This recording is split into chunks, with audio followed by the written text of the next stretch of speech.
it's the fact that it's 91 million uplift over the next 2 years, which we sort of knew was coming, but I don't think people really realise that's how much. Hello and welcome back to The Royals, where we unpack the people, politics and pageantry of the monarchy. I'm Roya Nikar. And I'm Kate Mancy. Today, we're delving into royal finances, royal power moves, and a royal recovery that's been quietly improving away from the cameras. Just how much is the monarchy worth in 2025? Well, Kate's been digging away into the sovereign grant. And William and Kate's official duties expand. But how? In a deeply personal visit to Colchester Hospital this week, the Princess of Wales spoke candidly about her cancer recovery, highlighting the emotional challenges that come after treatment. Her reflections, alongside Queen Camilla's support from Maggie's centres in Scotland this week, raise important questions about patient care, emotional well-being, and the role of the royal family in public health advocacy. So this was another sort of part of the staggered return from the Princess of Wales, who told us at the beginning of the year that she was in remission from cancer. And during this trip to Colchester Hospital, she said, you sort of put a brave face on, stoicism through treatment. Treatment's done, and then it's like, I can crack on, get back to normal. But actually, the phase afterwards is really difficult, she said. She said, you're not necessarily under the clinical team any longer, but you're not able to function normally at home as you perhaps once used to.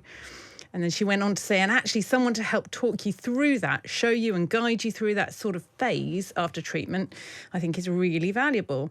And I think this was the first time we've heard her speak so personally. We've had these video messages throughout the years since she was diagnosed. At the beginning of last year, we found out about it in March 2024. Then she had months of chemotherapy. Then we had that brilliant return where she went to the Royal Marsden in London, which was where she had that chemotherapy. Yeah. And we found that she'd been sneaked through the back door for her treatment. Quite a lonely affair. And then she finally came through the front door when she became patron. And we are now seeing, with this visit, a phased return, but also a deeper insight, I think, now than we've ever seen into that emotional and the mental effect, the mental health aspects of it. I found what she said completely fascinating, because it felt like a very articulate, very pointed, very personal explanation of her own journey. And she spoke about that pressure, didn't she, of putting on the brave face. And, you know, the public have shown such goodwill and support towards William and Kate during her illness and the King's illness. There was such a sigh of relief when she released that video last year saying, you know, I've now finished my treatment. There was such relief when the statement came out saying that she was in remission. Yeah. Every time we see her now and then during this phased return, whether that's at Trooping the Colour or, you know, Garter, everyone is delighted. But we had her pulling out very last minute of Royal Ascot recently, and that caused a huge sort of reaction. And I think she was disappointed not to go. Yeah, and I think this was a really, really important way of her saying, I'm still on that journey. I don't feel great all the time. There are some days where I might have committed to something that I'm not able to do. And that is everyone's individual journey. And it was very personal for someone who probably has more pressure on them in the public eye than anyone could understand. Yeah, and it speaks to a lot of cancer patients who have been through that, who after treatment, then they feel like they're on their own and they have to sort of make a new normal. But also this idea of her putting on the brave face for the public in a way that, you know, most people don't have to do. Cancer patients don't have to, yeah. But she went into more detail, didn't she? So we knew about the chemotherapy, but then she also said that she'd been having acupuncture. Yeah. She said she hadn't tried reflexology yet, but she said that it was great that this Colchester Hospital offered all these different holistic methods and treatments. So we learned a little bit more about that. And actually what we do know now is far more about the treatment that the Princess of Wales received than the King. Yes. Even though they've always come at it from the King's going to be as open as he can. And actually was initially, because as soon as he was diagnosed, pretty much, it was very shortly before Buckingham Palace announced that. Now, we had that period, didn't we, at the beginning of last year, where we didn't know what had happened after the surgery that the Princess of Wales had, and the rumour mill, you know, cranked up around the world. And it was only when she came out in March and said, look, cancer had been found. And she'd started chemotherapy. And I think now, actually, she's now gone one further and is slowly, it's a staggered return to public life, but it's almost a staggered, you know, information sharing about what she went through. Ready. It's interesting. She, you know, the guidance always was that she would feel comfortable talking about it when she felt comfortable. And we've seen that as every sort of engagement, when there's been an opportunity to, and obviously going to Colchester and speaking to fellow cancer patients is an amazing opportunity. The other phrase that really leapt out for me during yesterday's engagement was when she talked about a mind, body and spirit approach to it. Because when we were coming back from the big Australia and Samoa trip with the King and Queen last year, you know, we were briefed by his closest aides that the King was taking a mind, body and soul approach to his illness, a mind, body and spirit approach. And clearly one he shares with his daughter-in-law. And, you know, they have become even closer, both going through, you know, this cancer battle. And I found that really interesting because I thought, you know, that those must be some extraordinary chats that the two of them sitting down have had over the last year and a half. Both of them in hospital at the same time, we know, literally kind of along the corridor. Yeah, he went to visit her, didn't he, before he had his treatment, toddling up the corridors. It is quite, when you step back and think about it, it's quite a unique, extraordinary thing for the King and the Princess of Wales to have gone through together and have been able to, I suppose, comfort each other in a way that almost nobody else can. Yeah, because they get it. They get what each other's been through. She went to see him, didn't she, for tea before she released that video last March as well. So to be a fly on the wall there. But they share that very kind of same goal. And everything we're hearing from the Princess of Wales, her Mother Earth video series that she started doing every season. Shift, hasn't there? It has been an absolute shift about what's important and getting back to nature. And even on engagements, because actually the reporter who was doing the rota yesterday said to us that, you know, she was watching Kate do her thing and she said that, you know, so often engagements, as we know, are like literally done to the minute and the private secretary will come and move along the principal to the next person. And on this, the rota reporter said Kate was just taking as much time as she needed with everyone. She wanted to make sure she spoke to everyone. She didn't mind about the rain, you know, bedding down the roses and the rain, her hair being ruined.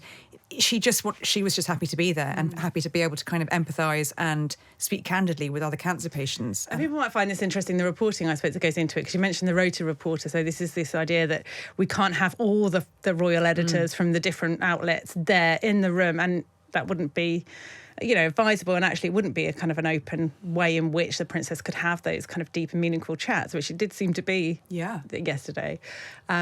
So that's where one of us goes and feeds back to the others, which is people might not realise that. It's amazing there's little insights you can get by just. But actually, you do get greater insight because you can plant somebody there in a small group. Yeah. And actually, you do get to hear a lot about what they're saying and what they're thinking, which was what came across yesterday with the Princess of Wales. What has actually been going on mentally after she's come out and said, you know, physically she's so relieved that the treatment's over, that she's in remission from cancer, and yet, you know, months on, she's still a kind of note to the world. You know, this is a long journey. She used the word recovery. journey. Yeah, it's ongoing. So. It was very personal, and I think however considered the written statements are and however considered the video messages are and the films beautifully, you know, edited that they've released, there is something about the naturalness of her sitting down with other cancer patients and just talking about their different experiences that feels... You just kind of think you're really hearing directly from her about what she's going through. It was the same at the Marsden, wasn't it? When she did that at the Marsden, and she said, you know, talking about the port that you have for chemotherapy, and pointed to her own chest, sort of saying that she'd had one, you know, a port fitted so that they can administer the chemotherapy easier each time she goes. And those, just her pointing to her chest and saying that she'd had this port there, was a really interesting insight. And we haven't been told publicly or, you know, even briefed behind the scenes about what type of treatment the King's having or what type of cancer he's having. Maybe that's something he'll share further down the line, who knows? But she's gone further now than the King. Right. So with the Crown Estate reporting a record £1.15 billion profit, the royal finances are under fresh scrutiny, and we were at a very hot, long day of sovereign grant and royal accounts briefings, weren't we, on Monday, Kate? We were. But you in the love heat it. wave. I do. You love the money and the figures. I love it. I love the money and the figures. I think it's why this. I think it's why this job matters because Show me the money, we keep asking them. Show me the money. No, really show us the money. But where's it gone? But really. What are you spending it but on? Also, how much you paid? So 86.3 mil Bargain? goes, Not bargain? Well, it goes toward, it's the same as the last 4 years. How does it work? What is the sovereign grant The case? sovereign grant is a means by which the public purse funds the official working of the royal household. So that's all the official duties they do when they go places on representing brand Britain.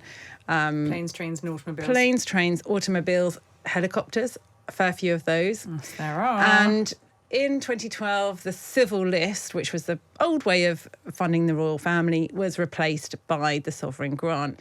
And it was calculated as a percentage of the profits from the Crown Estate. Now, the Crown Estate is this huge area of land which very, very many years ago had an association with the royal family, doesn't really anymore. Their profits go into the government Treasury. funds. They go to the Treasury, they go to the Exchequer. And from that, he gives a proportion to the royal household to fund their work. Now, they've had a massive uplift because they've had to cover the costs of the £369 million 10-year-long renovation project on Buckingham Palace, which Buckingham Palace like to call resurfacing, which is a very difficult word for anybody else to get their heads around. Major spruce. Major spruce up. Which means that at the moment all the state visits are heading towards Windsor Castle. And over the next 2 years after this year, that's going to go up even further. So they're going to get an extra £91 million over the next 2 years. Ooh. Coupled with stuff that's already in the bank, they're going to spend another £100 million to finish off the skirting boards. To finish the skirting boards, finish the project of Buckingham Palace, finish those 9 miles of cables that are, electrical cables and all that sort of stuff they've had to replace. But I don't think most of the reporters don't like that day. The palace certainly don't like the day. Because we get to ask lots of questions. We get to ask lots of awkward questions. We get to take out our magnifying glasses and go, are you serious? So the nugget that they throw down to distract everybody this year... Love that that's how you see it. ...was the royal train. So the royal train... Tell us what the royal train is. The royal train is... it's a big part of history. An anachronism, I would say. But it is the thing that comes up every year at the Sovereign Grant briefing, where every year we've always asked, what about the royal train? The royal train Queen Victoria was the first monarch, wasn't she, used to use the royal train. It has 9 carriages. It's currently claret carriages. The Queen absolutely loved travelling on it. And the reason why she used to enjoy it was because it was a sort of slow and steady, secure way of, if she had a couple of days of engagements, going up somewhere, overnighting, staying on the train. They've got en suites with actual bathtubs in. They do. She's not roughing it. And not having to kind of chop her up somewhere or get up very early the next day, which as she got older was much more convenient. The problem with the royal train for the last few years has been one of optics and many, many, many, many pound signs, because the rolling stock has been increasingly old and wearing. It's needed an enormous amount of upkeep. It's needed an enormous amount of maintenance. The last 2 carriages were built in the mid-1980s. But ever since you and I have been doing this brief, when we get the breakdown of journeys on planes, trains or automobiles that cost over £20,000 that comes as a sort of addendum with the accounts, the royal train is A, hardly ever used, and B, literally practically the most expensive thing per mile you could possibly use. It is extortionate. And that was seen in these documents. So in the last year, it was used... Twice? Yeah, twice. Once it cost £33,000 for a 2-day visit by the King. Another 2-day visit cost £44,000. And to put that into perspective, the Duke and Duchess of Edinburgh, on their 9-day trip to Nepal, which you went on... Bargain. That cost £26,000. So a 9-day trip expensive. to Nepal for 2 senior members of the royal family came under much cheaper than 2 days on the royal train. So we were told by the new Keeper of the Privy Purse, James Chalmers, he's new, he was very nervous in the run-up to doing this. He did a very good job, I thought. But he told us a few jokes. He told us that the King was going to bid a fond farewell to the royal train, that the King had been sort of presented with, the figures, what the future looked like, and had been really quite clear in deciding that it was no longer value for money, and that in order to modernise the monarchy and show fiscal discipline, I loved these phrases that came, it felt a bit Rachel Reeves, it felt a bit Budget Day, that very sadly he was going to bid a fond farewell. And it was, it was made absolutely clear that while it was the King's decision, Prince William very much supported this, which was no surprise to any of us, because William is no fan of that train. He has used it once in the last few years for a trip with Kate up to Scotland, and it was incredibly hard for his aides to persuade him to even take that trip, because his view of the train has always been, it is literally a relic of the past. It's not my vibe. He takes a lot of helicopters. People might criticise him for that. He does take an awful lot of helicopters, but sort of price per mile and optics of that royal train have always been something that William is quite allergic to. And so it was quite interesting to... Although they were sort of maintaining that it was very much the King's decision. Yes. And they made the Prince of Wales aware. So they were sort of saying it's his, it hasn't been forced upon him by his son, although, of course, he supports it. His son would fully support it. But so apart from the fact that it costs so much every time they take it out of the sidings, there's also this kind of estimated £1 million a year what it costs just to maintain the thing and store the thing and not be used, and the drivers and all that sort of stuff. So we asked the new keeper of the Privy Purse to put a figure on how much that maintenance every year costs, and he wouldn't do it. But they did say that he's going to do like a little farewell tour of the UK, which I think would be quite fun, depending on how well they do it. And then it will be. Farewell tour, the royal train. Like, how can it be that? But presumably it's not that expensive when they don't have anybody on it. Why is it so expensive? It is because it's how much it costs. It's fuel. It's the storage. It's the where it stays. It's just the security you have to have around it. Put it on the back of a lorry. Well, it's going to be... And people can throw roses at it. The plan is to decommission it from next year. From March 2027, it'll be finally decommissioned. And they'll put it in a museum or something. The plan is to have it on public display, whether it's all of it or some carriages here, some carriages there. I think, having been made such a story of this about its cost, we've always done that, I think it'll be very hard to justify continuing to use it a lot next year and doing a royal tour, because that will be extortionate. So that was the story that the distracting tactic. The distracting tactic. What was the real story? Was quite it was quite. It was fun. It was a bit of fun. Yeah, it was a bit of fun, and that was a good story. But what did you think was the standout money being counter story? I think I think it's the fact that it's 91 million uplift over the next 2 years, which we sort of knew was coming, but I don't think people really realise that's how much. There were little nuggets that were really interesting. So the East Terrace at Windsor Castle has had a major It's had a massive glow up, hasn't it? £605,000 on a garden redesign. I hope the Macrons appreciate that next year when they come in for the state visit. Well, are they going to be showing that, do you think? Here's a bit of the re-landscaping we've done at a cost of £11 billion. And then, of course, we had to hotfoot it over to Kensington Palace for the Duchy of Cornwall accounts. When Charles was Prince of Wales, they always used to start that briefing by saying, we don't need to be telling you any of this, but we do because we're such so good transparent. Eggs. And they would also say what figure the King, then Prince of Wales, had paid on tax. Now, the last 2 years, this year and last year, William has chosen not to disclose that figure, which is quite interesting. His pay's gone down a little bit to around 23 million. It was slightly higher last year. It's slightly lower this year. What was it last year? Was it 23.6 and it's now 22.9? Yeah. So he's taken a little bit of a hit to the profits of the Duchy of Cornwall, which of course he's entitled to profits from the surplus, isn't he? But again, there was no tax disclosure, but there were a couple of what you would say were distraction tactics, weren't there? There were some news nuggets put out. Yeah, well, we should probably just say on the tax that they did say he's paying the highest rate. We just don't know on what. No, we just don't know on what. And actually, if you look, so I went and looked at the memorandum of understanding on the taxation of the King. Oh, you're a thorough reporter. I know, because I love this stuff. I'm geeking out on it.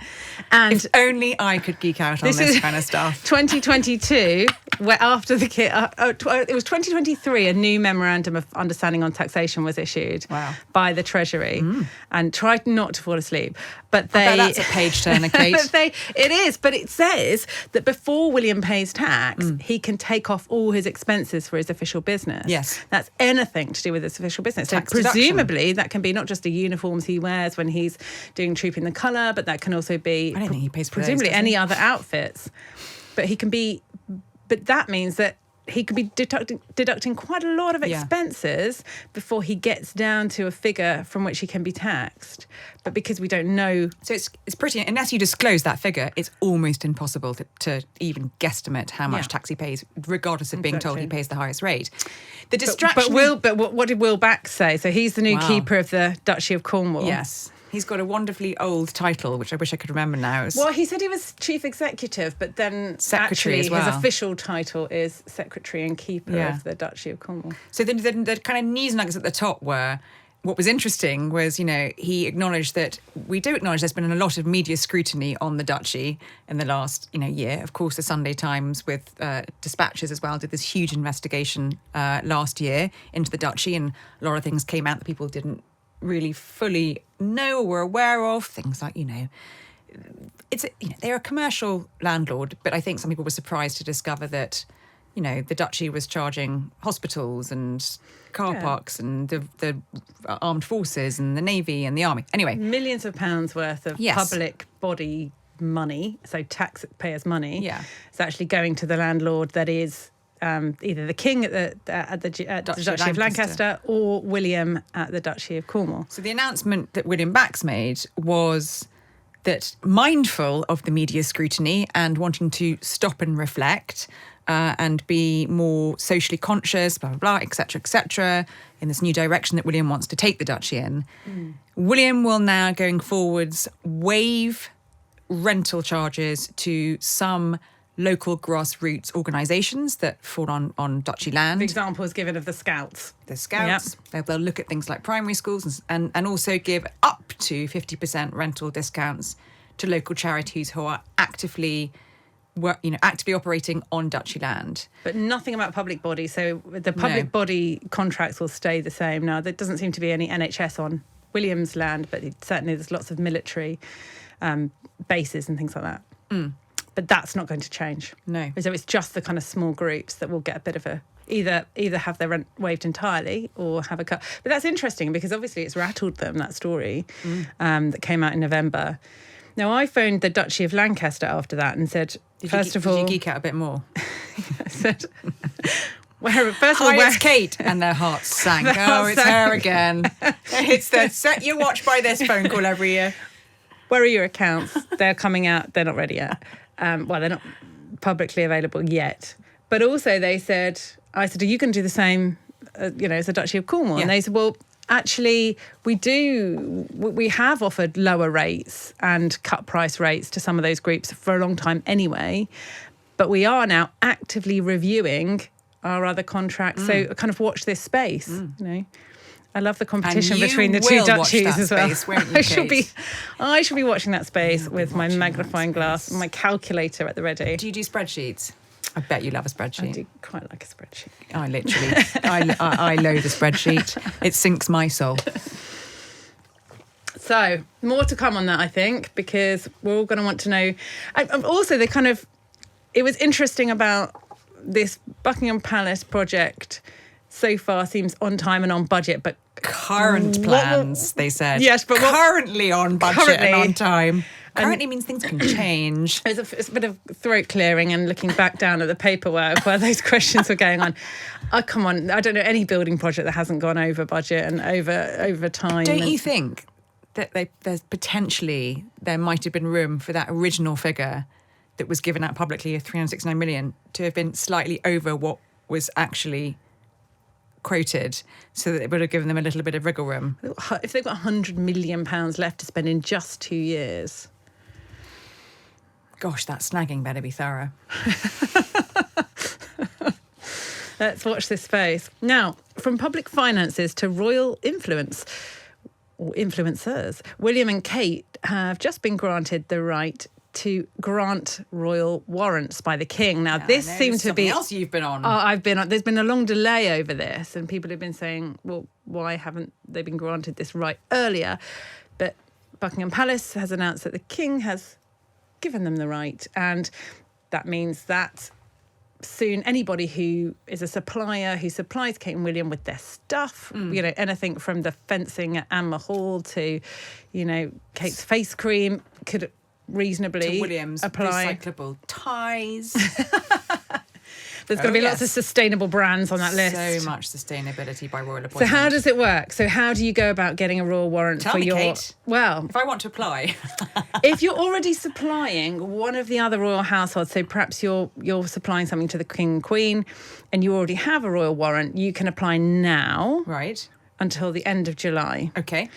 If you send stuff to Kate and William as well. Yes. Not just random stuff, I like don't, stuff they want. just to be clear. I don't supply them with anything currently. And then next year, a window will open for new royal warrant holders. And that'll be the really fun thing, I think, because we'll see if we get to basically go into their shopping baskets and see what they use, what they really use. And there'll be dull stuff like, the beehives that they use. And we want to know about we had the Queen's face cream, the late Queen's face cream, didn't we, when she was alive? And we got to see what sort of knickknacks she liked to buy, where she bought her underwear and things like that. Rigby and Pella. Yes, until they Random. They lost the warrant, didn't they? After there was a big book they did, and they might have been a little indiscreet. Oh dear. So word wanna to be the wise of anybody who's sending any Yeah. pants to Kensington Palace. Mind those NDAs. But they'll be good. I mean, it'll be interesting, won't it? I mean, to see what's on there. Well, and again, I think it goes back to the power of the reason British companies are so keen to have that by appointment to His Majesty, by appointment to Her Majesty, by appointment to the Prince and Princess of Wales, or any other member of the royal family on their produce or what they manufacture, is because it does bring an enormous cachet with it, doesn't it? And royal warrant holders are quite a club. I mean, if you can produce a little pot of jam, or you can produce a shaving Jam? cream, or Hang on a horse feed. minute. Hey, spread. That's spread. It's not jam. It gives it. It's like what we see with Kate when she wears an outfit. It's the Kate effect. It gives you that stamp of quality, I think, and that's what so many British brands are very keen to have over all the other British brands that do something similar. They use that on all their letterheads. They can use it on everything they send out. It's a very powerful brand, isn't it? Absolutely. And it's not just Kate's been seen wearing something once. Do you It think shows you podcasts that can they've apply. No, I don't Should we- know. should we go Depends through if the we paperwork? supply them. But there were lots of like you say, Williams recyclable trainers and ties and things like that, weren't it? We'll see what comes up on that shopping list. Watch this space. Now, just as we were preparing the podcast, Prince William paid tribute to the Liverpool footballer and Premier League winner Diogo Jota after he and his brother were killed in a crash in Zamora in Spain. William, in a message signed W, denoting it was a personal tribute, wrote, "As part of the footballing family, I'm deeply saddened to hear of the passing of Diogo Jota and his brother. Our thoughts are with his family, friends, and all who knew him at LFC at Wolves."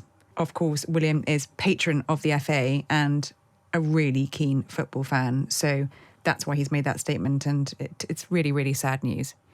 It is. Well, it's been a very busy royal week, hasn't it? You've been geeking out on spreadsheets and numbers. We've had some very emotional words and thoughts from the Princess of Wales. And King and next Queen, week, we didn't even get to talk about the King and Queen in Hollywood. We'll be talking about them a lot next week, won't we? will. Because dun dun dun dun dun dun. Entente cordiale. Who's coming? Macron. Emmanuel and Brigitte, the lovin'. Well, yeah, let's hope it's a loving and not, I don't know what you're talking about, Kate. Wow. So, I mean, a Le lovin' slap, between that's all I'm gonna say. Charles, Camilla, Emmanuel and Brigitte. They seem Yeah. to get on very well. When we went on the state visit to France a couple of years ago. They do. It's been a long time since Sarkozy came and was a guest of Elizabeth II in 2008, also at Windsor Castle. And now it's time for Macron.